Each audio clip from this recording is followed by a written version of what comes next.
grabbed, and he's going to be sacked.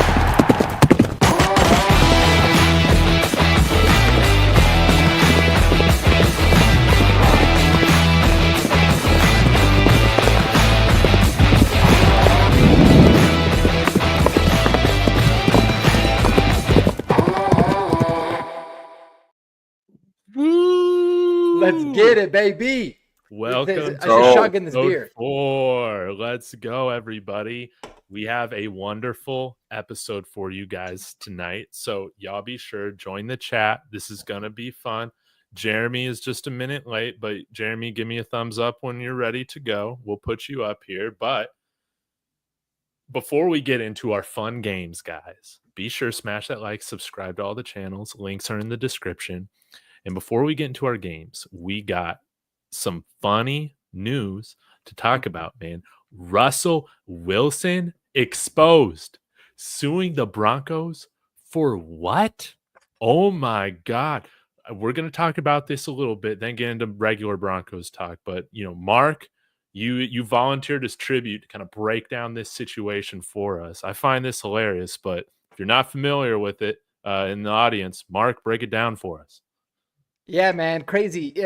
Just as we just finally got over all the cap situation with him and getting him off the books and finally moving on after what ended up being a terrible, terrible divorce between Mr. Unlimited himself and the Broncos. Well, a report came out today from Pablo Torre that talked about before the Broncos made a trade for Russell Wilson, right? So there was kind of according to Russ, there was some negotiations talking about how he wanted and he had requested a 7-year fully guaranteed contract of $50 million a year, which would have been a 7-year, $350 million contract.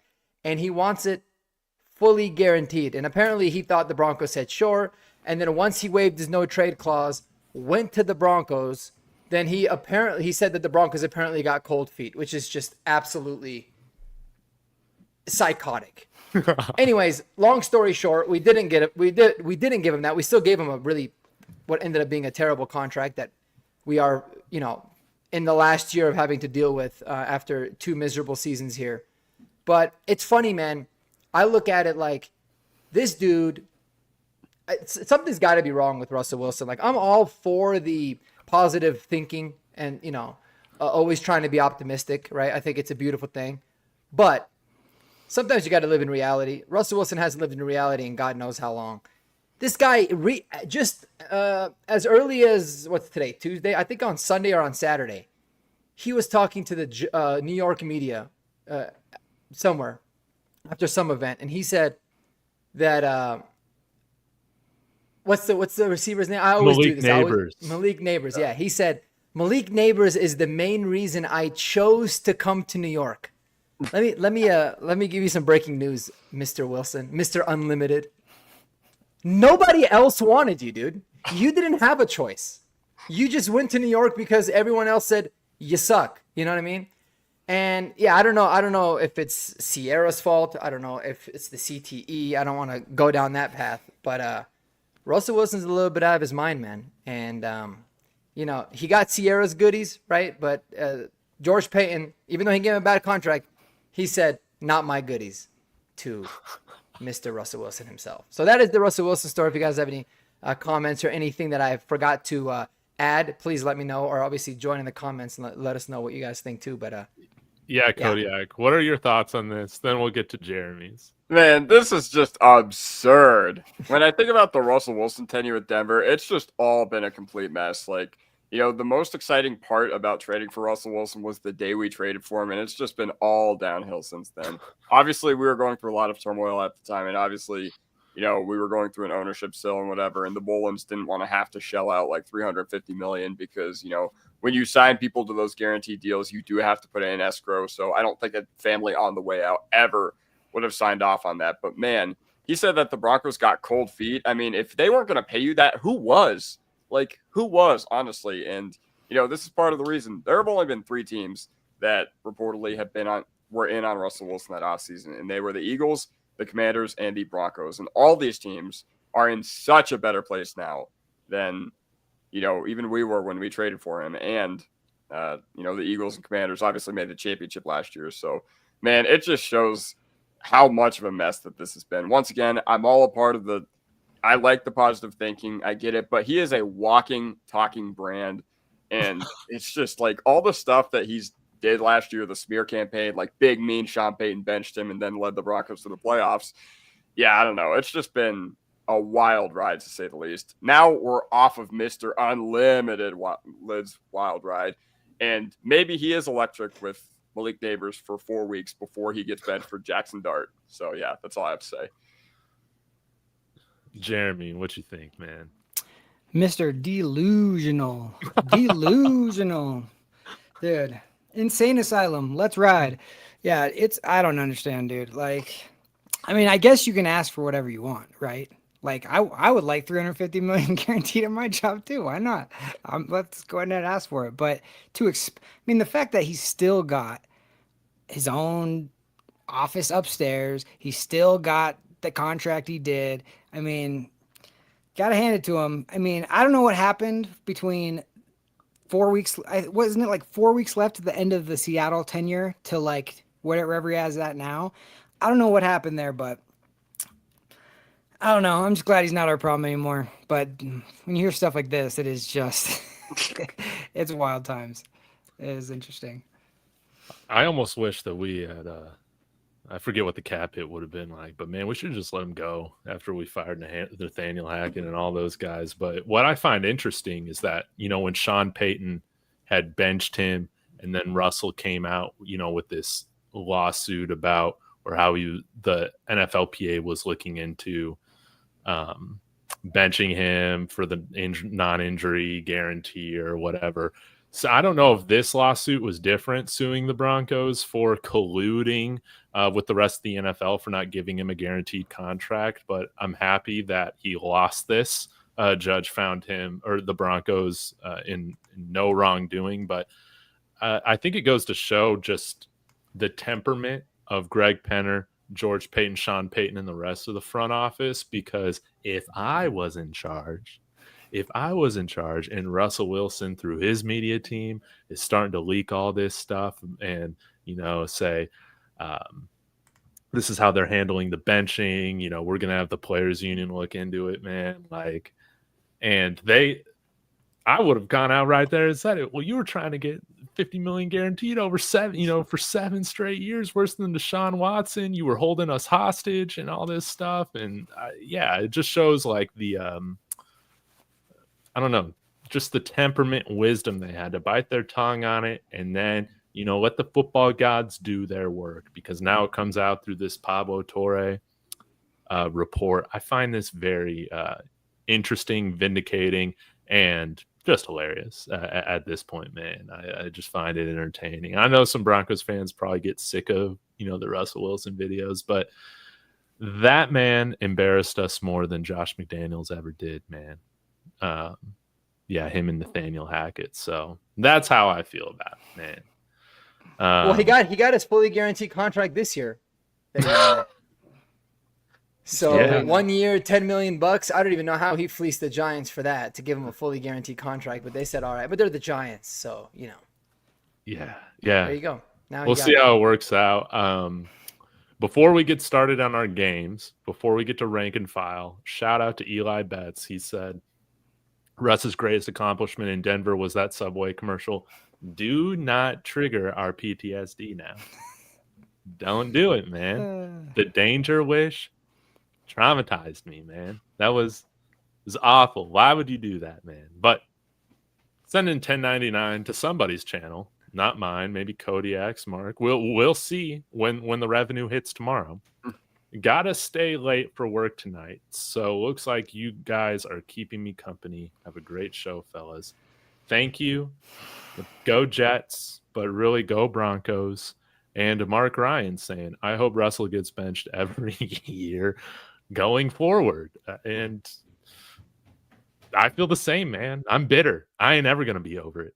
I'm just never fully gonna be over his antics. So I wonder what he did to like Mike Tomlin and the Steelers, if something's going to leak out about like maybe he made threats or he did something to prevent him from getting benched last year.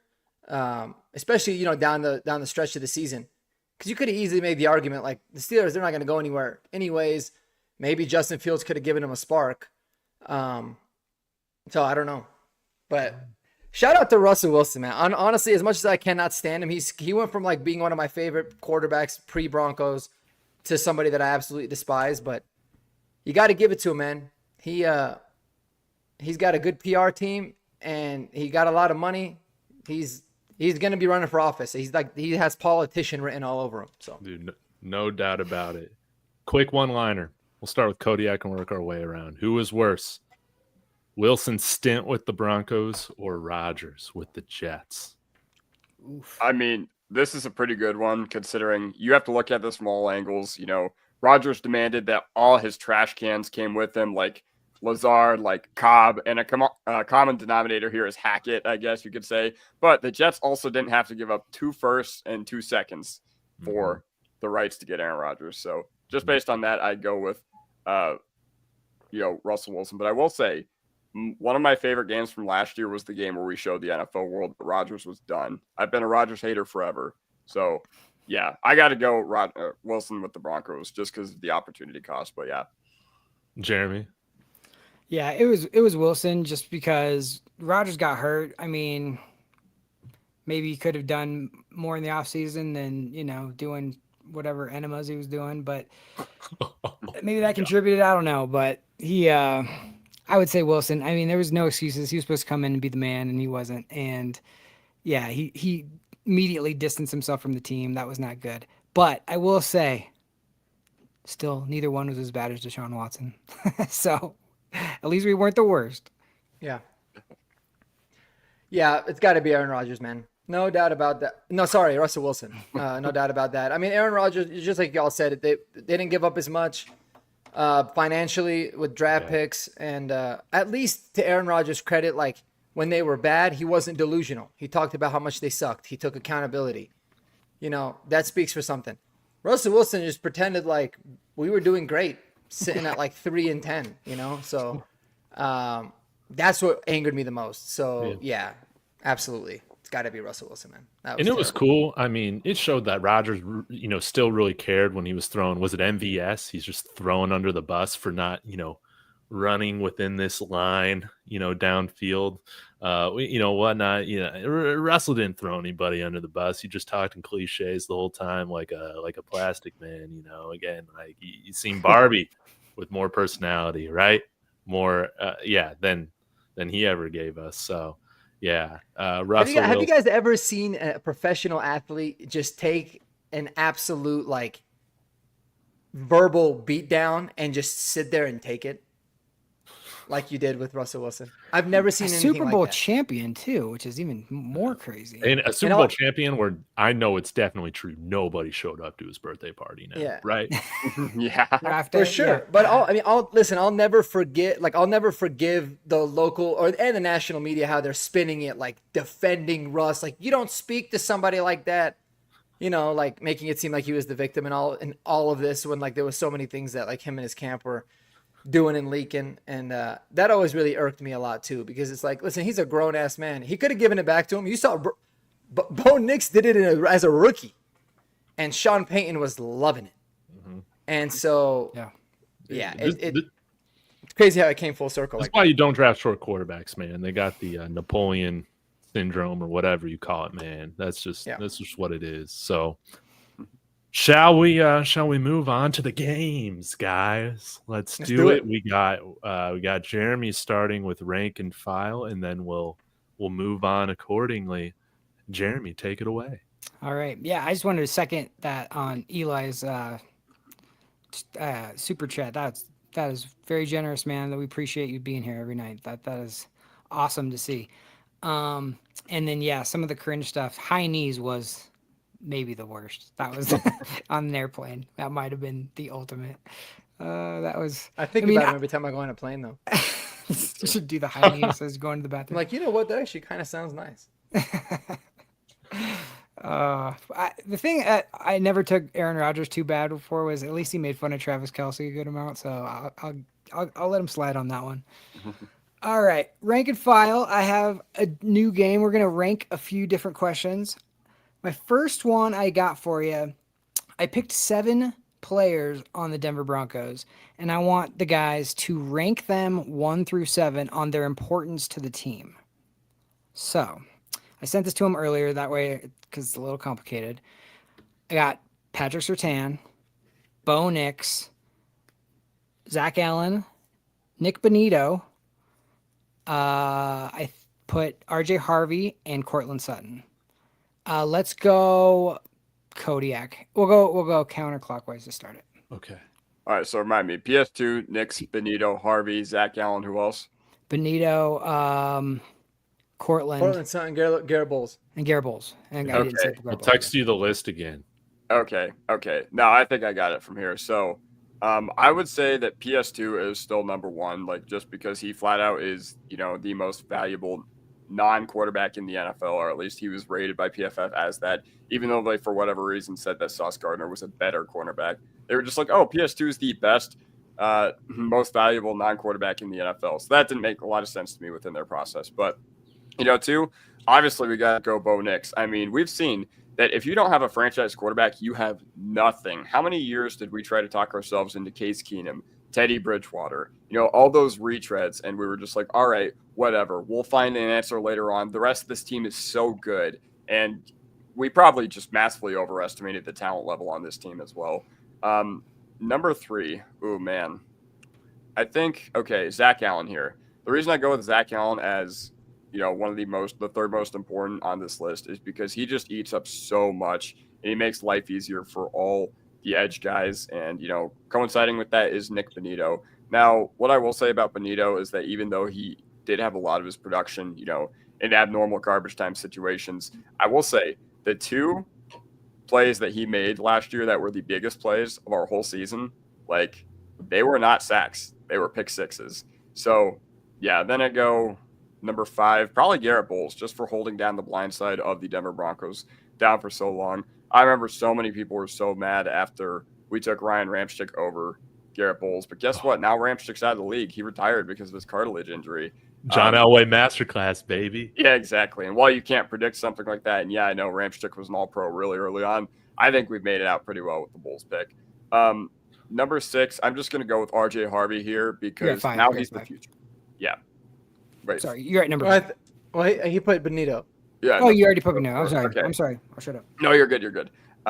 Number 6, I'm going to go with RJ Harvey because what did we see last year with our offensive line? We saw them opening up holes. What did we see with our running back room? Them not taking advantage. So now that you have a guy who can not only, take advantage of the holes that we give him, but catch passes out of the backfield, I just put him at number 6 because we simply haven't seen him yet, but I could see him very early on becoming a huge focal point of this offense. And then number 7, we go Cortland Sutton. And that's not to say that he's not an important piece of this team, but I feel like the Broncos are much more equipped now if they were to not have him for a game or two than they would have been the past 2 years. If we had not had Sutton for the past 2 years on any given week, I don't even want to know what our offense would have looked like. And he has a knack for making the easy stuff look hard and the hard stuff look easy. But still, huge chemistry weapon with Nix. I think, he kind of knows his role now where, he is, still the number 1 guy in the passing game. But we'll see. I think he knows that his clock is kind of ticking there. But yeah, all very important dudes. But that's just how I rank him. Awesome. David? Okay. Any changes? Yes. I'm making some changes. So I'm projecting out a little bit, but here we go. You want to put Kodiak's up? I put it in the chat for you. Sorry, you can put it so that they know how he ranked it. Oh, yeah. Good stuff. Thank you. I'll put that up there. So mine's going to be a little bit different, projecting out a little bit. Number 1, it's going to be Bo Nix. Self-explanatory quarterback. I don't really need to say much past that. Now, number 2, this is where things get a little weird. Maybe. I'm going to put RJ Harvey at number 2 because we didn't have a run game at all last year. We had the worst run game in the NFL from our running backs. RJ Harvey completely changes the dynamic of the offense. It gives us the ability to not have the most 3-and-outs in the NFL, right? Not be a one-dimensional offense.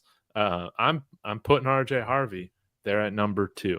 Am I a little bit biased towards the offense? Sure am. But number 3, I'll put Pat Surtain.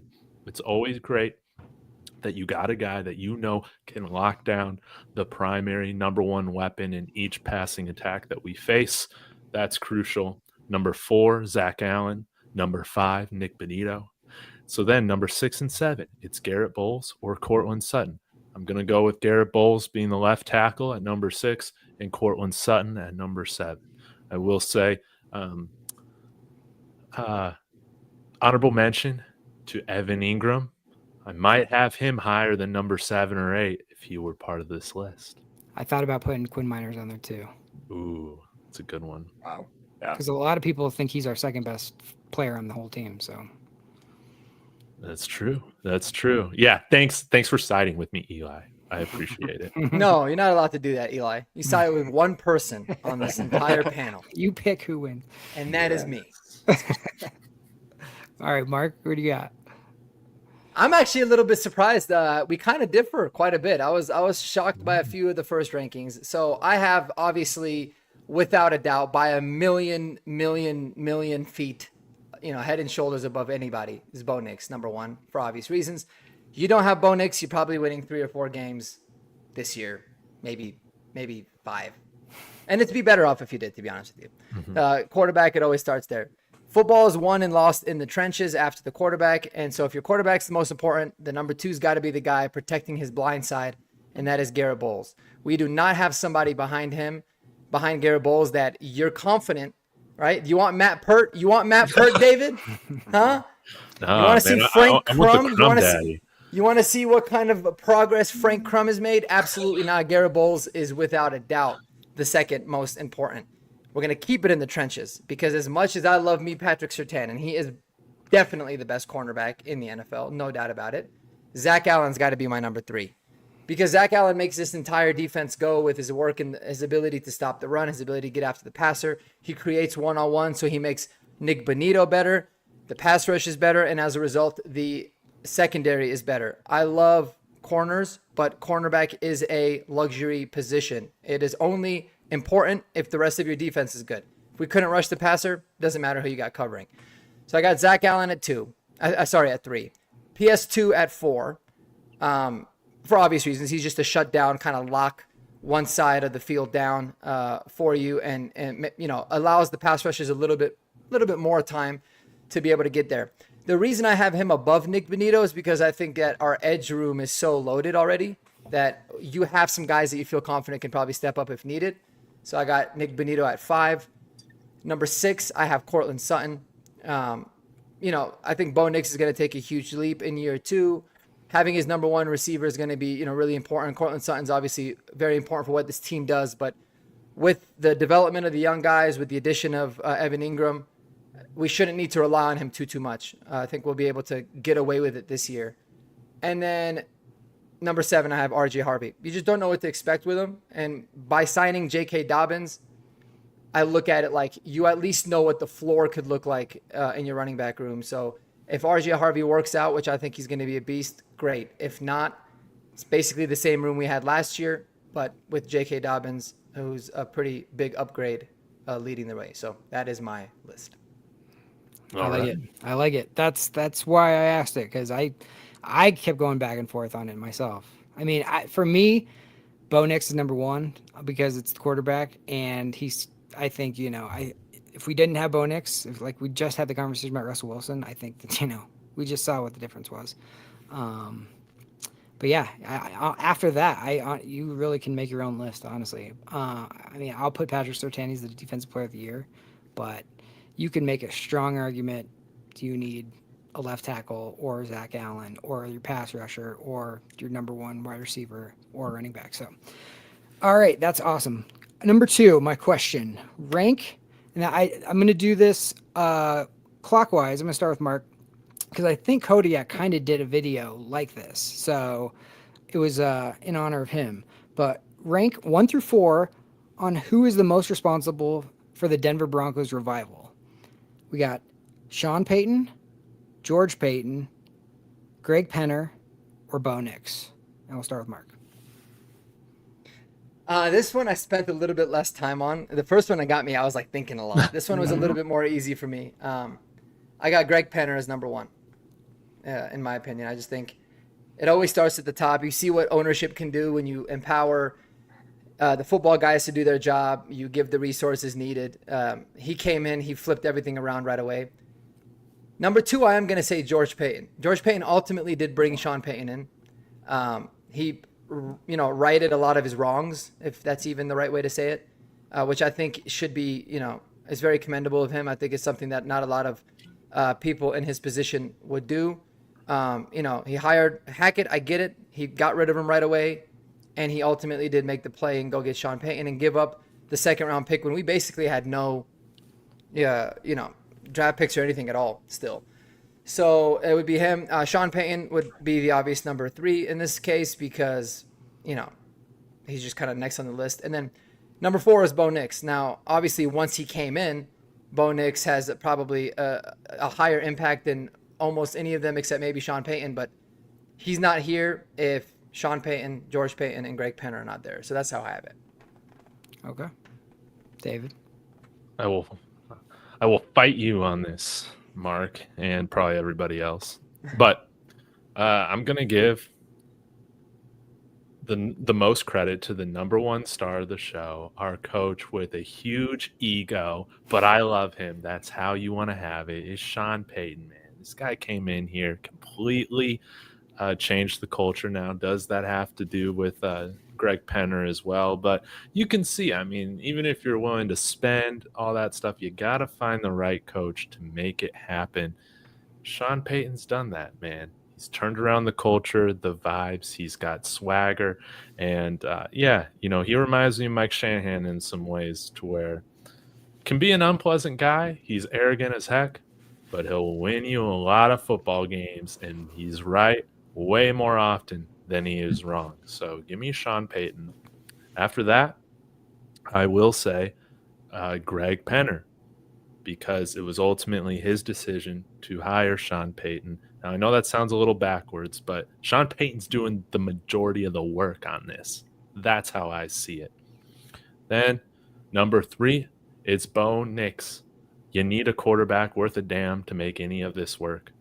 And lastly, I give George Payton number four, still responsible for this, but I put him at number four because without Sean Payton, his draft picks weren't developing, baby. No way at all. Sean Payton had to make those draft picks work and hit. I like it. I really like it. All right, Alex, go ahead. Wow. So nice. We'll do it twice, David.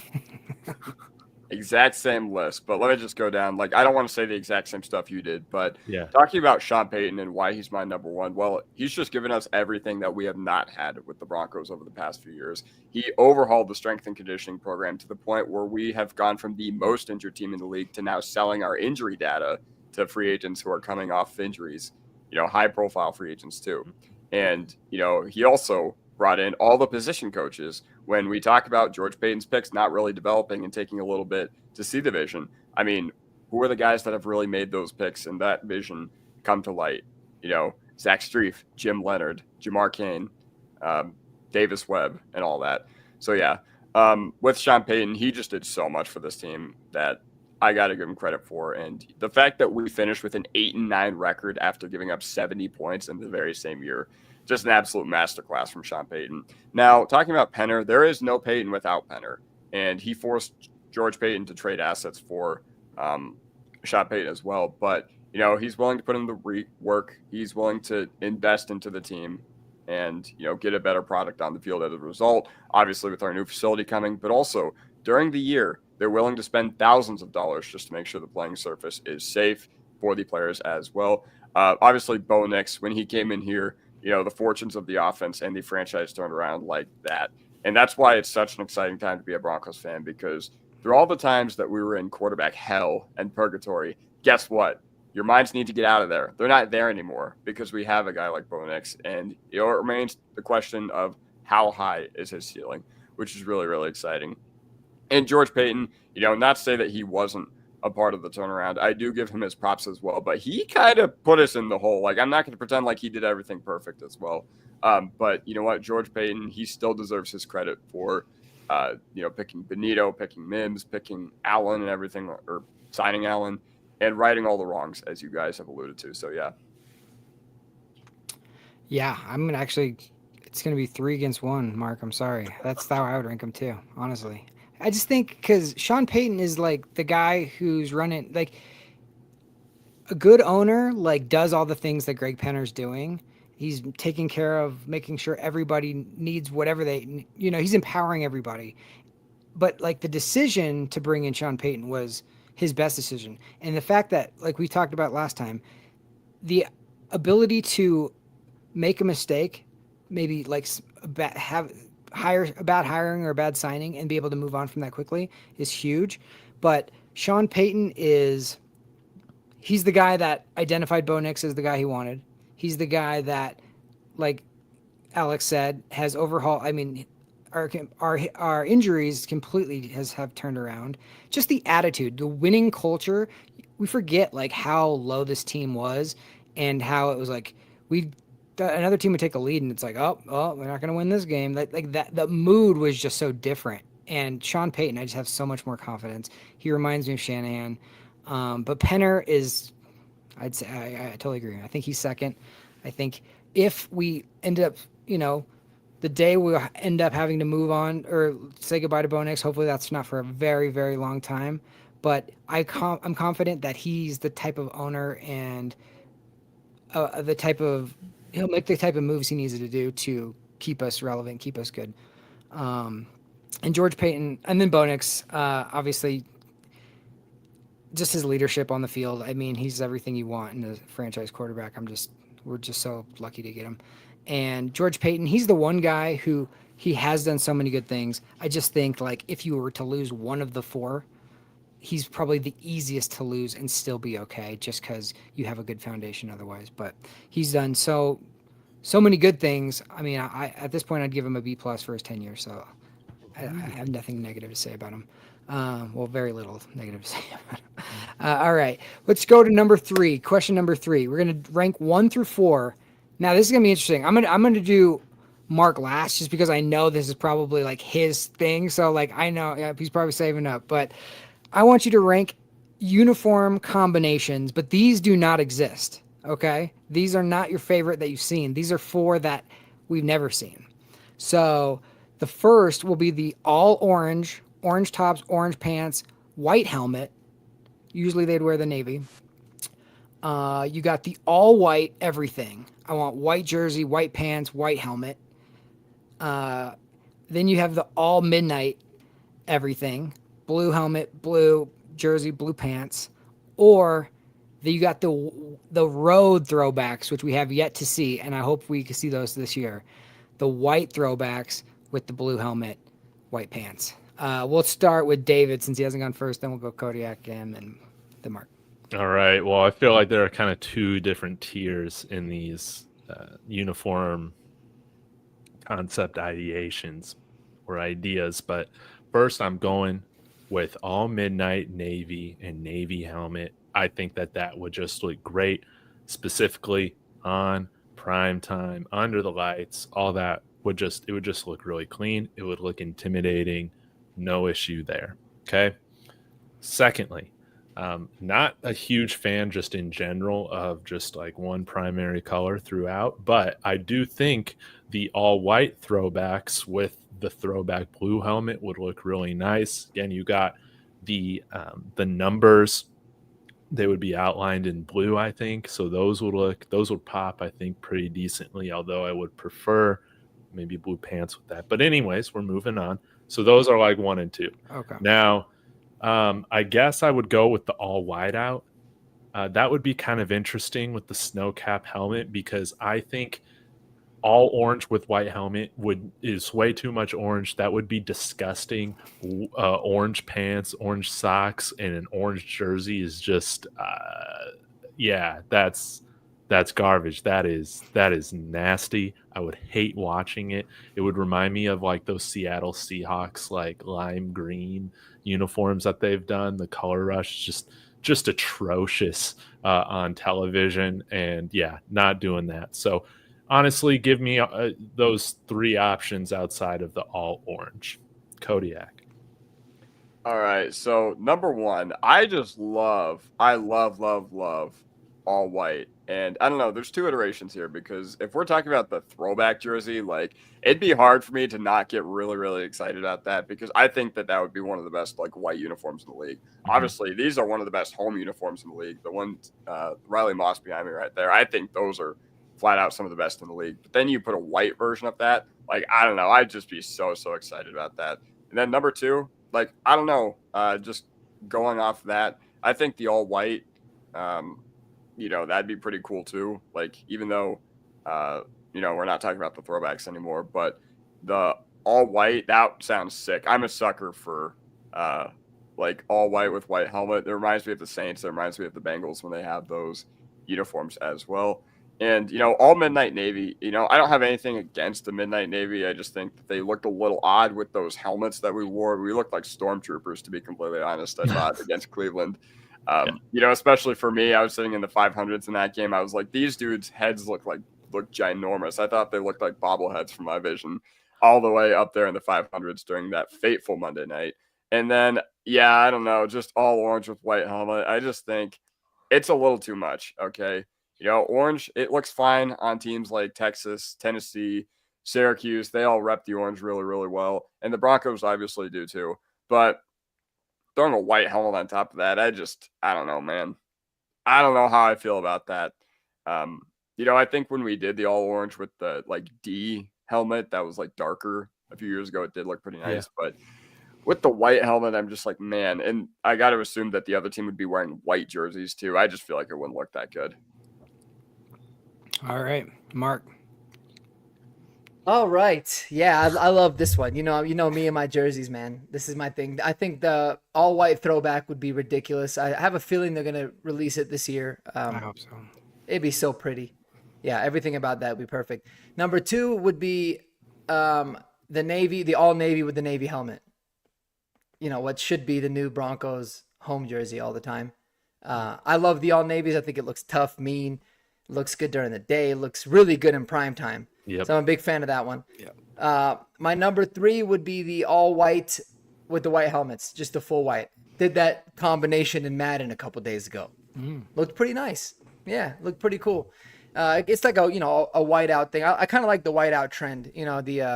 My personal favorite's the Cincinnati Bengals all white. I think it looks pretty sweet. But I think the all white is dope. And then the one that I would like the least for sure would be the all orange with the white helmet. Now, oddly enough, the orange with the white pants and the white helmet actually looks really nice, I feel like. But the all orange, I've never been a big fan of, going orange tops and orange bottoms. So that's why I have it last. Yeah, I'm with you. That helmet that's right behind you, the throwback white helmet would be an interesting look with the all white jersey too. It would be. All right, well, that's it for. I think I pretty much down the line with you, Mark, on that one. I think I'd go throwback, blue, white, orange as well. You know what I'm gonna do? I'm gonna go buy that shirt you're wearing right now. I think it's sweet. Yeah, it's very nice. Yeah, I may or may not copy it. This is the coach's sideline gear. I saw. Man, and it's you know who it was? It VJ? Sorry, go ahead. I cut you off. I don't know. The one I noticed who was wearing it was Dave's Webb. He had it on one of the games, and I was like, "Ooh." Sorry. I feel like VJ always got the fresh gear on too when he comes to like the pressers, and then I always like George Payton's quarter zips. Exactly. I'm like, damn, and you can't find them in the stores. I'm like, these guys just probably get them like custom for them or something. No, you know where you can get them actually. Rally House has like 3 or 4 of the quarter zips, but they're like $90 a piece, or some are like 120. They're crazy expensive. Doesn't shock me. Yeah. Yeah. You said Rally House? Rally House. I didn't even know what that was, and is it a drug treatment place? It might be. But I've got a couple things on Rally House. Yeah. On me and Alex's side of town, there's a Trader Joe's right down the street, and they just built a Rally House right next to it, and I didn't even know what it was. and I went to go to Trader Joe's with my daughter, and I was like, what the heck is Rally House? But they had like a big neon sign that said like Broncos in it. And I was like, what? So I looked it up, and I was like, oh, this is Sports Pro. I was like, let's go in there. And Is it they had Rally some, like the city? rally, like a Oh, rally. Yeah. that's so funny because there Like a is rally the cat. the Rally House is a very popular drug treatment center. So I'm like, they Oh, sell stuff really? at the rehab clinic?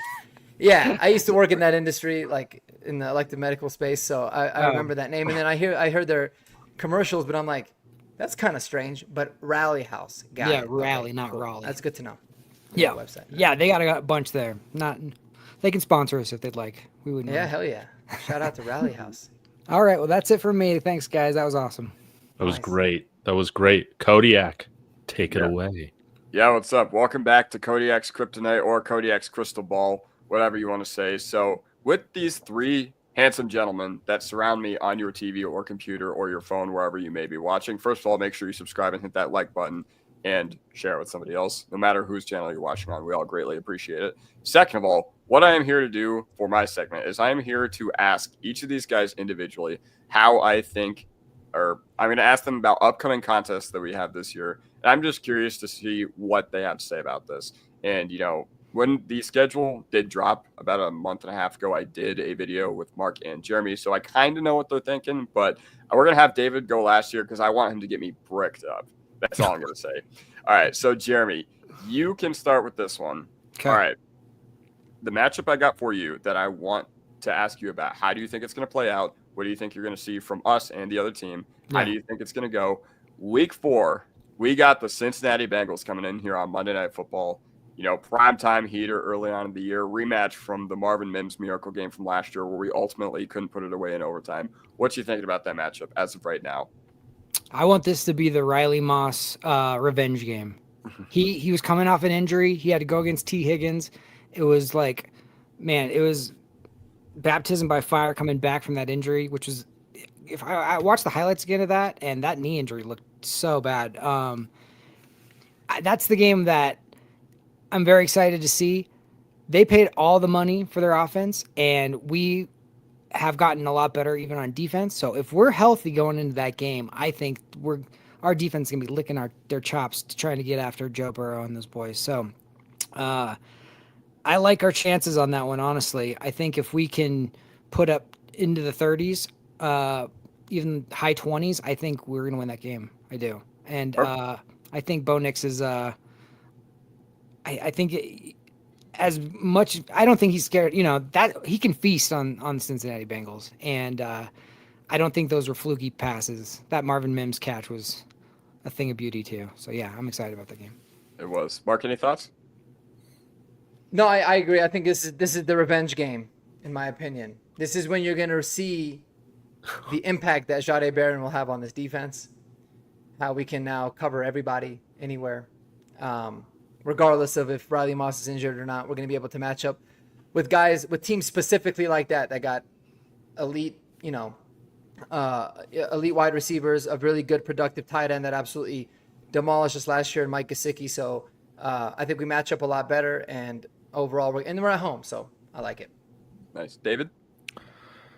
They're going to have a worse defense, man. They're not even going to have Samar Stewart or Trey Hendrickson there. So I think we've upgraded, and they have not. Perfect. Yeah. Well, if there's one thing I have to say about this matchup, it's that we don't have to watch Barton or Sternad, hopefully, again, over the middle of the field against Mike Gesicki. And that's what really hurt us, in my opinion. You know, Riley Moss I can forgive because of the circumstances, but Barton and Sternad, whatever. All right, so See Jahdae Barron against Gesicki. How about that? yeah, Nice, exactly. yeah. I like that a lot more. And then you have Hufang in the middle instead of Or PJ Dre Locke. Greenlaw, dude. Dre Or Greenlaw will Greenlaw. just eliminate him completely from the game. Yeah, Oh, I yeah. love it. Yeah. Yeah. So, Mark, I remember you said something a month and a half ago that I was like, dang.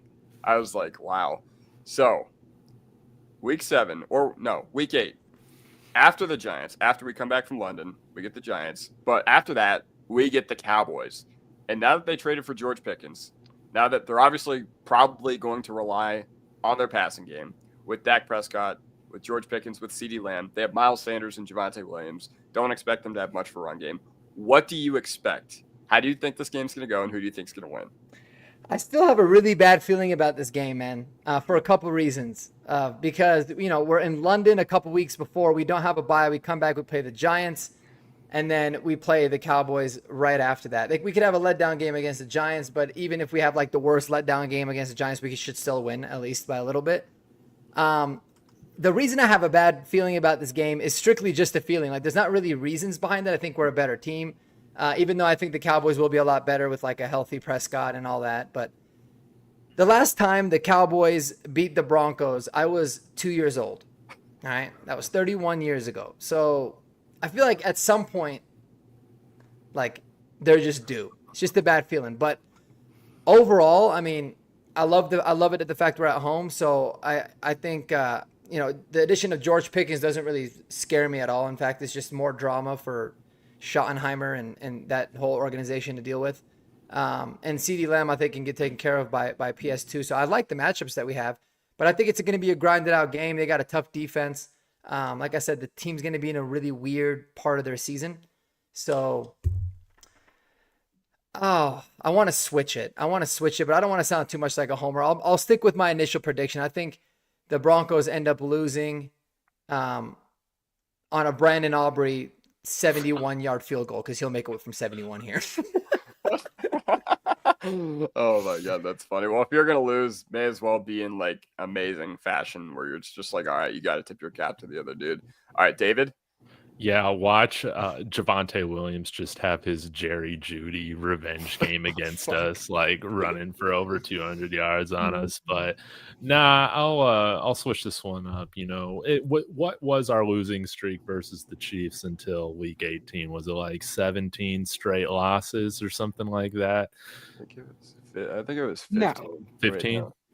Well, we beat him the year Because before. we beat him in 23. Remember? 2023. Yeah. Oh yeah, that's right. Russ did. Okay, yeah. So it was like 15. That's right. The one good thing Russ did. But yeah. So if we can lose to a team 15 times in a row, the Cowboys can lose 15 times in a row to us. That's just kind of how I see it. And as now again, this is my second time holding Texas residency in my lifetime. Although I love rooting for the Cowboys. These guys are the ultimate front runners, man. Anytime they go into an adverse environment, they go in and face a team that's got a little bit more nasty in attitude, man. They're always the team that lays back or bends over and takes it, man. Our team's a little too nasty. So, give me the Broncos beating the Cowboys. Plenty more losses on the way for the Cowboys against us. Jeremy? Yeah, to me, you're gonna have to prove, Dallas, that you can beat us before I believe it. It's been, I don't even remember the last time. It's been that long. So, and here's the thing: Sean Payton was a Cowboys coach for all the way back in the day. I think he wants to show Jerry that, he should have signed him back in the day. So. Those are always the fun games because that was like Mike Shanahan when it came to Raiders week. He was like, "Oh my God, you'd better not lose this game." And I just think Sean Payton's gonna have that little bit of extra juice when he's going to shake hands with Jerry on the field. Of like, "Yep, I bet you wish that I was your coach, don't you?" So I'm gonna go with us. I don't know what the score is gonna be. Those are always hard to envision, but it's at home. It's 225. The front runners are gonna be out. They're gonna take off their Yankees and Lakers stuff and keep that in the car. In the keep trunk. it in the car. Yeah, and they're all Thunder fans now. Send them. Yeah, exactly. Yeah, for the next 6 months. Send them home. Send them home. Unhappy. You think Sean Payton's gonna make the Cowboys wear their rarely worn? Is it even navy blue jersey during that game? I mean, it is an October game, but we know October it could be like 92 degrees. Or you think he'll just keep the uniform combo the same? It probably just depends on the weather. I think. Yeah. I don't know if that's even an advantage, to be honest. I think it's only an advantage in like Miami and like the first month of the season. Yeah. We're wearing orange. at home. I guess on the road, and on the road we wear white. So if they made us wear our home jerseys, it'd be orange. It's not like it's that dark. So I think we're good. But Yeah. I guess for the Cowboys, it would make a difference, maybe. Yeah. Right. Yeah. Either way, like the past 2 times we played the Cowboys, I've expected us to lose. 2017, remember, I had Zeke. The year before, I had an amazing rookie year. And guess what? Completely shut him down while he was in the midst of his suspension, like drama. In 2021, we went in there and we were up 30-0 in the fourth quarter with Teddy Bridgewater as the quarterback. And we were absolutely teeing off on them. So past 2 times, I've expected us to lose. And we've completely blown their doors off. 8 straight times. Why not make it 9? All right, David. Exactly. You ready? Get me bricked up. Please, I'm relying on you. Please. Before you do, take a little sip of blue and orange Kool-Aid. Please, please do not make me look like an idiot. All right. Christmas night. What are you doing on Christmas night? Obviously, we're going to be watching the Denver Broncos in primetime against a team that has had our number for so many years. What you thinking? Dude.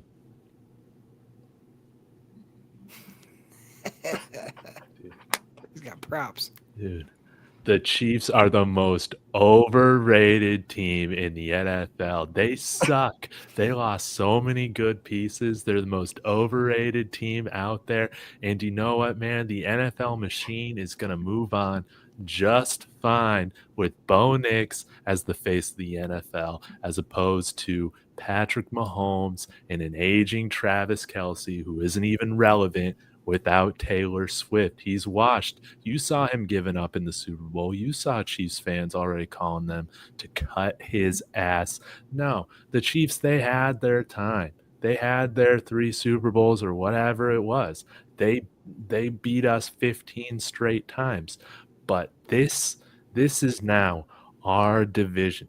We're going to win this division, and we're going to give the Chiefs and Patrick Mahomes all the coal that they deserve for cheating the NFL, man, for cheating the rest of us, man, having the refs on their side, all these things. We're going to get it done, and we're going to beat them so good that the refs aren't even going to be able to help, man. Our pass rush is going to be insane. Who's Patrick Mahomes going to throw to, man? Kelsey's going to be washed by the end of the season, right? They're going to have dudes that, I mean, who they got at running back right now? Freaking dudes that run as slow as Javonte Williams, freaking LaMichael Pirine, somebody I don't even know, Brashard Smith, RAS score of like 0. I'm not worried about any of these guys, man. The Chiefs are the most overrated team in the NFL. I'm saying it this year. I know I should have said it last year, but they kept winning these dumb games. This is our division. The only threat to this is the Chargers. I'm not even worried about the Chiefs. Mark, how are you going to follow that? Give me a second. Oh, here we go. All right, we rolling. Hold on, I gotta move this thing. Sorry. Anyways, you know what, man? I hate this game already. Even if we end up winning, I feel like I'm still gonna hate the game. They were ruining my Christmas. So, in order to make it up, this is the game the Broncos are going to win. We are going to win in Arrowhead. We have been a team about stopping streaks, stopping the bad things from happening. Now, I don't know how the hell players play with this thing on, bro. This thing is heavy as hell. My neck is already killing me. Anyways, that being said, I think that the Chiefs do beat us at home earlier in the season, but we beat them pretty badly on Christmas in Arrowhead to clinch the AFC West. This is our year, man. I agree with David about a lot of things. They are very overrated, and they've had incredible luck with a lot of different things. The only thing that they're consistent at 2 things. They're consistent at winning close, crazy games that the refs kind of help them out with, and they're consistent at having off the field issues with a lot of their players. I expect for that to continue. I think that this could be the year, for the first time in Patrick Mahomes' career, that the Chiefs maybe don't go to the Super Bowl. And that's not just me being a hater. There's every dynasty has the transitionary period, even with the Tom Brady years early, right? There was a lot of years that they went through that they weren't really that relevant before they became relevant again. I think they're entering that era. I think if that's the case, Andy Reid is gone after this year because he's going to retire, because why the hell wouldn't he? And Broncos win and Broncos end this dynasty for good. That's what I say. And I'm taking this thing off now. I need to piggyback really quick. Rashee Rice is going to be in jail by the end of the season, man, by week 17. Let's just be honest about it, man. He's going to be in jail. He's going to be doing some time or serving a suspension. But, I like the idea of jail. Yeah, man. Well said, Mark. Well said.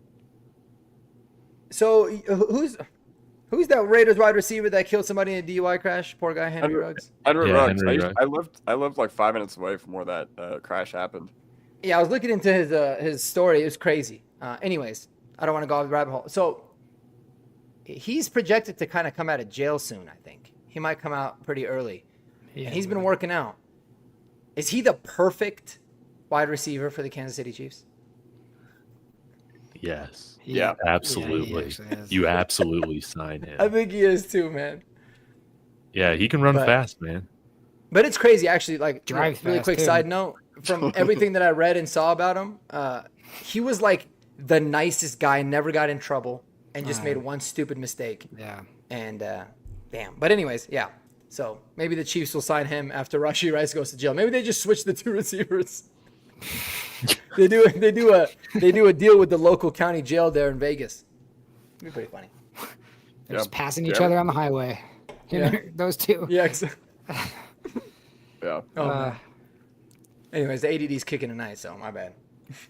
That's okay. I was gonna put the helmet on for the thumbnail, but Mark took his off. So I'll put the finger on, or else I'm not gonna be able to hear you guys. So, I can put it back on for the thumbnail here. Oh, yeah. put it on. Okay, hold on, I'll get it. Yeah, we can. You can get a nice little group photo here.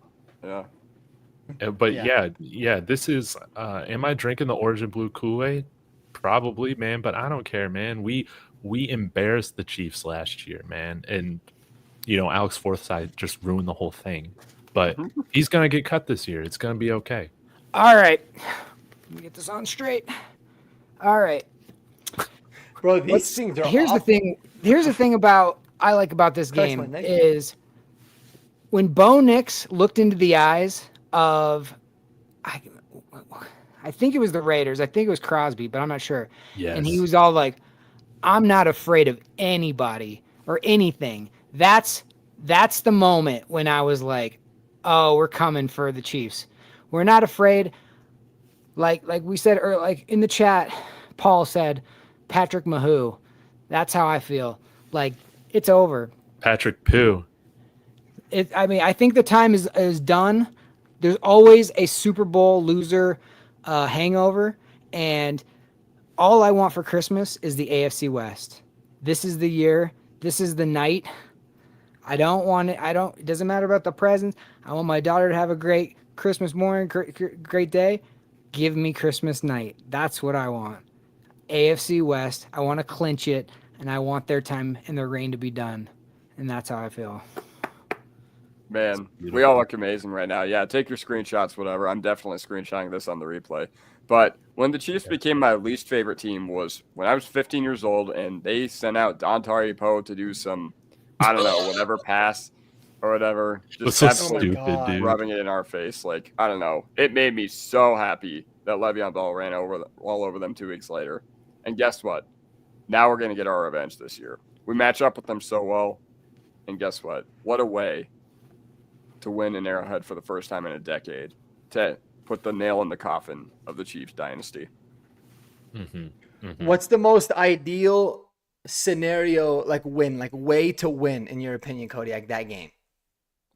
Blocked Harrison Butker field goal. Dude, you're not lying. I'm so happy that you said that. 1,000%. How amazing would that be? Yeah, send his ass back to the kitchen. Yeah, dude, if we blocked their field goal to win the game. Yeah, their backup center gets completely pancaked on like a 35-yard chip shot. Holy shit. You know Darren Rizzi would be jacked up. That dude is all cracked out all the time. I love it. Like me. I love it. All right, well, thank you guys. That was a pleasure. Yeah, we owe them one of those, so that would be delicious. That was beautiful. Okay, well, I'm excited for this segment. It's called The Hill I'll Die On. I know we're a little pressed for time, so I'm just gonna cut this down in either to a player or a coach. You guys can choose. Okay, Hopefully we don't have any repeats. But the hill I'll die on is, what is a Bronco whose time might be looked down as like negative out here, like a Jerry Jeudy. Now, I'm just going to say flat out, guys, I don't want to see one answer, Jerry Jeudy. We all hate Jerry Jeudy, so we're not doing that here. We're not talking about Jerry Jeudy, but as a player like that you will defend endlessly, or a coach for his time here. And I'll expand it to say maybe just a player or a coach who is underappreciated or isn't talked about enough. I guess we'll start with Mark, and then we'll work away around the horn. God damn it. Do you not want to go first? It's not that I don't want to go first. I just can't think of one. I know that there's a few, but I can't really think about it. But okay. Well, we can come back to you. Yeah, if anybody else is ready to go, please. Yeah. Jeremy, Kodiak, do one of y'all have a name? Did one of y'all prep for this freaking show, this professional show? Yeah, I got a name. Go ahead. Okay. All right, listen. I know that when Brock Osweiler left us, everybody was pissed, and they had every right to be pissed. But here's the reality of the situation. Like, the Broncos just weren't willing to offer him anything more than the Texans were. I think the max we offered him was like 3 for $45, which is like pennies for a quarterback now. But I think after Super Bowl 50, Elway should have literally said, all right, we have literally no leverage here. What number do you need? Yeah. What number do you need for us to pay you? And I think, Simeon did great in 2016, and I'm not going to say that Osweiler would have done anything behind that porous offensive line. But listen, Osweiler, he just did what he was, going to do. The difference between our offer and Houston's offer was $27 million, and you'd be a fool to not take it. Now, Osweiler has kind of redeemed himself. Like last year I was at the Broncos Colts game, and he planted the flag at the South Stands and got the game going for kickoff or whatever. Then he actually came back to the Broncos a year later. So I don't know. I don't fault Osweiler for what he did. Granted, when he did come in here with Houston, and I was at that game on Monday Night Football in 2016, I booed the daylights out of him. But I don't know. Let bygones be bygones. That's what I'm trying to say. Dude, that was a great answer, man. I didn't even think of Brock Osweiler, and I might even go as far to say, I think we definitely would have had a shot at repeating had he just been the quarterback the next year, man. Kind of like a Bubby Brister type of thing instead of, but they went with Brian Greasy and we went with Trevor Siemian, whatever. But yeah, Elway screwed the pooch on that one. He did. Yeah. I didn't even realize, David, I didn't even see that you sent it in the group chat earlier. So yeah, the dog didn't eat my homework. I just didn't see it. My bad. I was was I prepped for this? Did not see that. It's okay. I was so worried about the other stuff that we were talking about. Yeah, my bad. In case you guys don't have an answer, I have another one. I got one. I got one. I went to. Go ahead. Now I have a few, but because you went quarterback, I'll go with another quarterback. I feel like this quarterback was treated unfairly, and there's a very famous photo or moment with him of flipping off some people yelling at him. And that man is no one other than Jake Plummer. Jake Plummer did not get the love he should have gotten. He came into a very, very difficult situation on the heels of Elway and then Greasy not working out. And now here comes Jake Plummer to revive us. And not only did we have great seasons under him, and yeah, did he have a F-it mentality sometimes where he was throwing into triple coverage and maybe, but you know what? Every time I listen to that guy talk to this day, he always pumps me up because he loved competition. He played for the other guys. He didn't play for fame. The dude drove a Honda Element. He had a beard. Everything about him was just this is just a dude. This is just a guy that if you met him on the street, you would never know he was the king of Denver for a little bit. And he was discarded for, a shiny new object in Jay Cutler, and we did him wrong. And I'm so glad that, history has looked kindly upon Jake Plummer. But Jake Plummer, very, very underrated and didn't get his due. Sorry, Mark, if I took your guy. You did. That was great. You totally took my guy. I got his mushroom tincture right here. Oh, Shout out to Jake Plummer. You want to sponsor the show? Come on now. Umbo, come on now. I would love to have an interview with Jake Plummer, man. Jake Plummer. Dude, he seems like such a cool dude. Yeah. Dude, I want to go to Meow Wolf with him. You know what the biggest baller move of all time Jake Plummer had is when the day he decided to retire, it was at the Denver Athletic Club. He was like, oh, I guess I got to retire. He just tells the media, he calls a couple of his friends in the media, hey, I'm going to do a press conference in 45 minutes. Come down.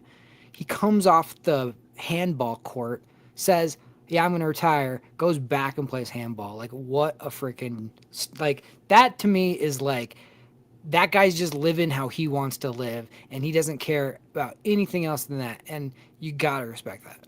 Mm-hmm. Mm-hmm. Mark, you want me to go first? Or no, are I'll you go. scared of I'll me? go. I Okay. got the underappreciated one help for sure. There's a lot of guys that I feel like I loved, but they didn't end up going elsewhere that I can think of that I was like still rooting for them. A lot of them just retired. I think one of the most underrated players in Denver Broncos history that gets no love because we were so good. We had the most dominant defense, arguably in NFL history, in 2015 when we won Super Bowl 50, and that is Darian Stewart, man. You talk about somebody that was under the radar, right? We had Talib, we had Von Miller, we had, the whole shebang, Chris Harris, Derek Wolfe, everybody. But Darian Stewart, all he did was knock people the hell out and make plays. He was huge in the Super Bowl. He had 2 PBUs. I think he recovered one of the fumble or forced the fumble, the one that I think TJ Ward recovered. He had a sack. He was making plays all game. Never got any love. Stayed with the Broncos for like a few more years after that through a lot of the bad times. Was always making plays.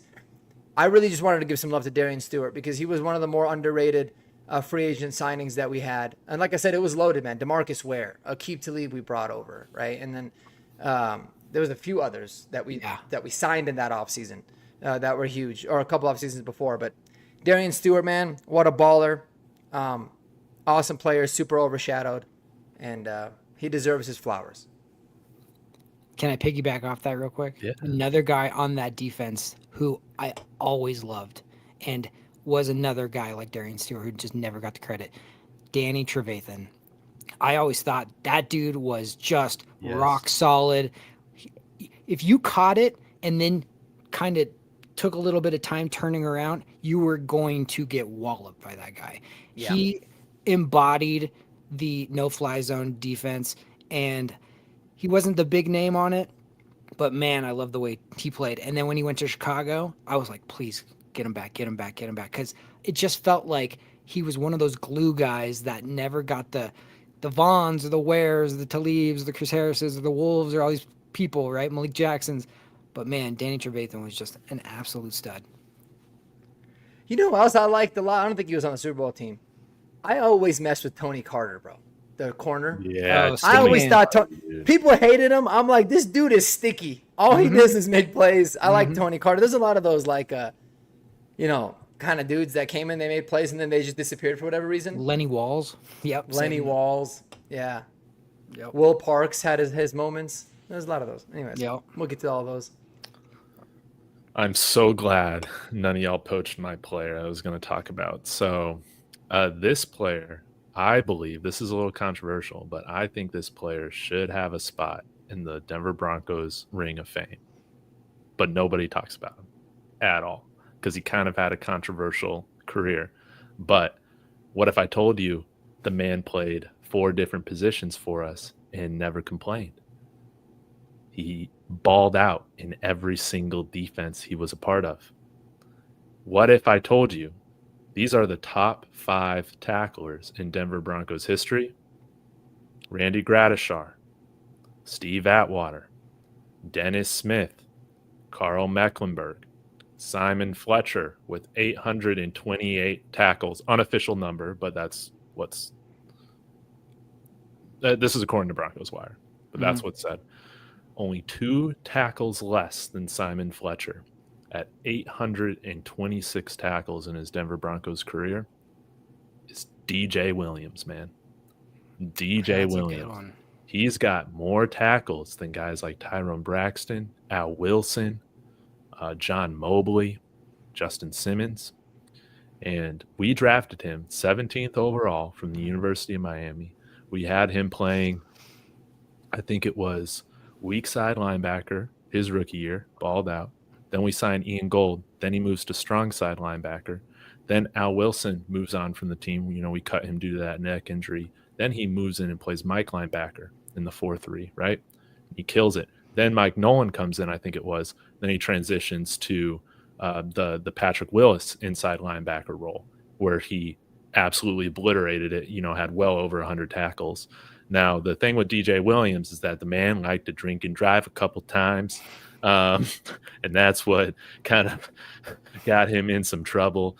He had a DUI, I think, earlier on in his career. And then at the end, around the time Josh McDaniels came in, he got his second DUI. He had his co-captaincy stripped from him. And then they ended up moving on from him. But DJ Williams, he also just played around so many good, talented linebackers.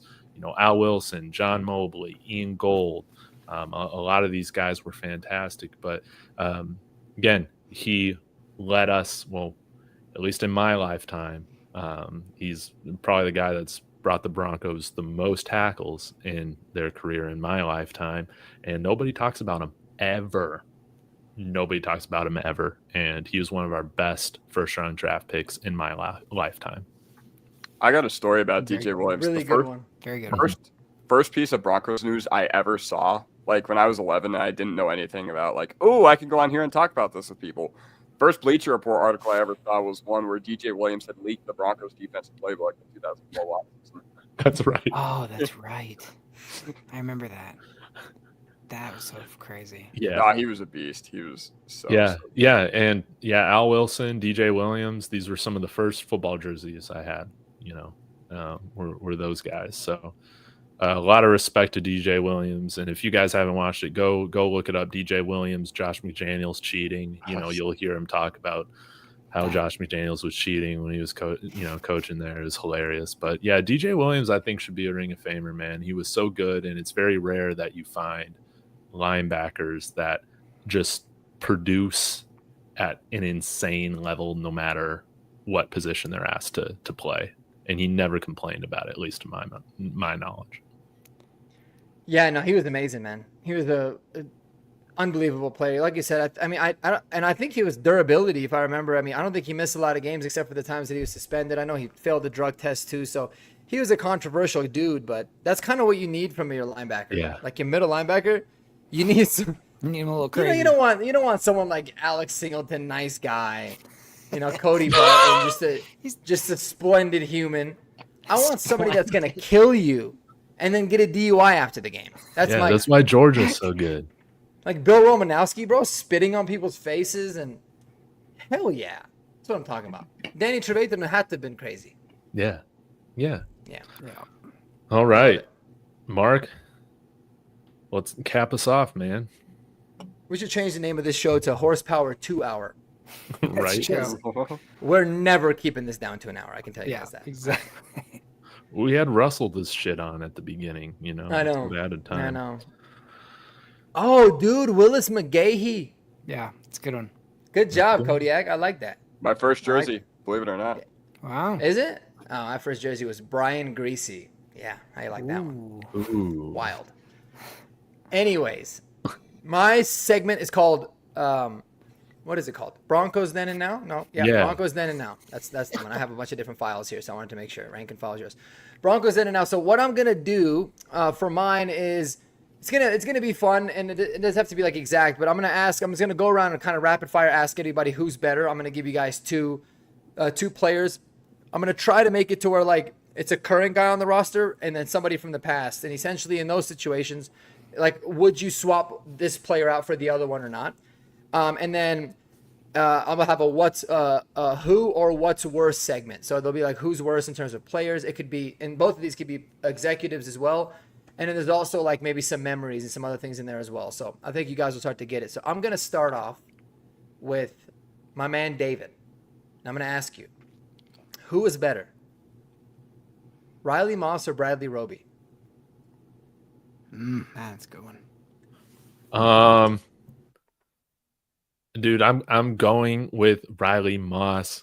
I can't remember anything that Bradley Roby's done outside of like one interception, man, if I'm being honest now. That might be revisionist history because I think it was pretty decent, his rookie year playing slot. But, Riley Moss, man, Riley Moss was awesome this year. I'm going with, and, he's a white cornerback, so you get like added bonus points for being white at the position. I know that might frustrate some people, but it's true. And, I'm going with Riley Moss. All right, I love it. Kodiak, I'm going to ask you this one, Rand. This is for you, all right? Who's better, PJ Locke or Will Parks? Man. Oh, wow.